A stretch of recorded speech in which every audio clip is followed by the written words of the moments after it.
বিসমিল্লাহির রহমানির রহিম। একজন মানুষ তিনি আমাকে প্রশ্ন রাখলেন যে দয়াল, কবি জালাল খাঁ একটি গানে বলেছেন,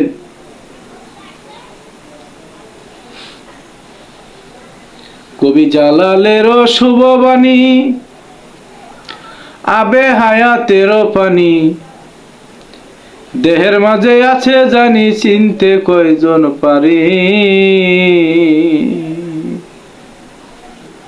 যে দয়াল, এ আবে হায়াতের পানি কি? আলহামদুলিল্লাহ, সুন্দর প্রশ্ন।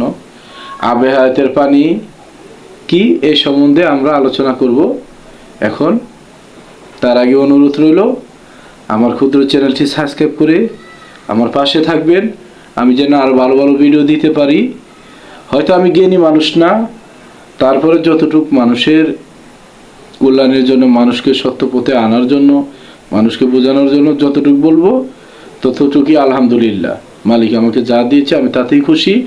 আমার অতিরিক্ত কোনো জ্ঞানের দরকার নেই, কারণ বেশি জানতে গেলে সে জানোয়ার হয়ে যায়। যতটুকু মালিক জানায় ততটুকুতে আমি খুশি, আলহামদুলিল্লাহ। আসুন আমরা এই বিষয়টা নিয়ে আলোচনা করি। এই আবে হায়াত কি? আমি শুনেছি আবে হায়াতের পানি খেয়ে খিজির আলাইহিস সালাম তিনি অমরত্ব লাভ করেছেন। আলহামদুলিল্লাহ, ভালো কথা। এখন তো নবীর আমল না, এখন আমাদের পীর মুর্শিদের আমল, উলিয়া উলিয়ার আমল। এখানে যাই কিছু আমরা দেহতত্ত্ব বিষয় জানতে চাই, কামিল মুর্শিদ, অর্থ লোভ ছাড়া মুর্শিদ, যিনি বিনা স্বার্থে মানুষের কল্যাণ করে, এমন একজন পীরের কাছে এগুলা জেনে নিলে আলহামদুলিল্লাহ। সাবধান, লোভী পীর সাহেবের কাছে যাবেন না। আসুন,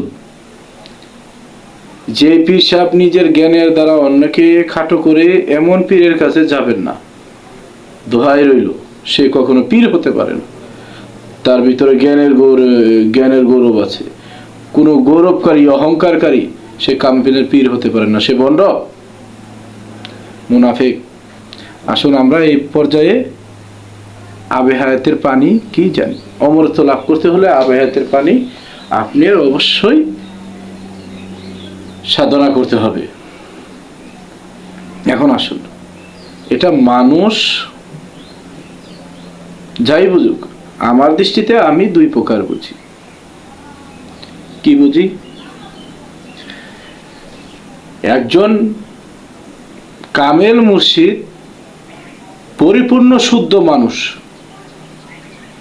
তার এই বাক্য দ্বারা যে সূক্ষ্ম কথাগুলো বলে, সেই কথাগুলো ভক্ত যখন এই কর্ণ দিয়ে শ্রবণ করে করে সে এগুলা সাধনা করে, তার ওই কথাগুলা মানে সাধনা করে ইবাদতে মগ্ন হয়, তখন সে অমরত্ব লাভ করে। তাহলে এখানে বোঝা গেল যে গুরুর মুখের বাণী হলো আবে হায়াতের পানি। এখন আসেন, সাধু দর্শন এতে বিশ্বাসী না।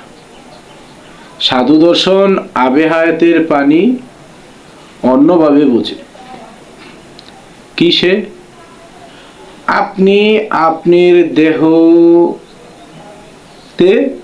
একটি গুরুত্বপূর্ণ বিষয় আছে, সে বিষয়টা আপনার প্রত্যেকটা মানুষের জানা দরকার। দেখেন, একজন নারীর যেমন ঋতু হয়, তেমনি ভাবে একজন পুরুষেরও ঋতু হয়। এ খুব গোপন কথা। এটা জানতে হলে, বুঝতে হলে গোপন আধ্যাত্মিক গুরুর কাছে যেতে হবে। এটা দেহতত্ত্ব বিষয়। এই নারীর যখন ঋতু হয় মাসে মাসে, এখন পুরুষেরও ঋতু হয়, সেটা কোন দিবসে? এই বিষয়টা একজন কামেল গুরু ধরে জানতে হবে, একজন আধ্যাত্মিক গুরু ধরে জানতে হবে, নয়তো আপনি জানতে পারবেন না।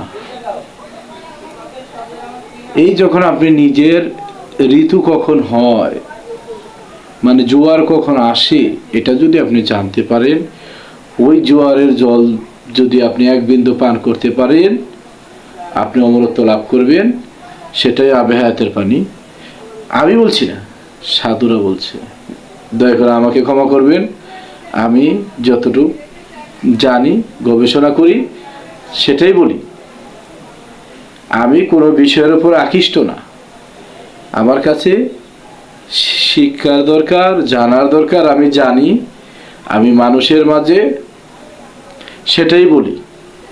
এখন আমি দুইটা সাবজেক্টে বলি, বলার পর আপনি যেটা নিজেকে সূক্ষ্ম মনে হয়, নিজের জ্ঞান দ্বারা সূক্ষ্ম মনে হয় সেটা বলবো, কিন্তু ঠিক আছে আমার কথাটা ভুলও তো হতে পারে, তো দয়া করে যার যার জ্ঞান দিয়ে ধরে নেবেন, নয়তো আপনারা বেছে বেছে কামেল মুর্শিদের চরণ ধরে সত্য বিষয়গুলো জানবেন। আলহামদুলিল্লাহ, সবাই ভালো থাকবেন।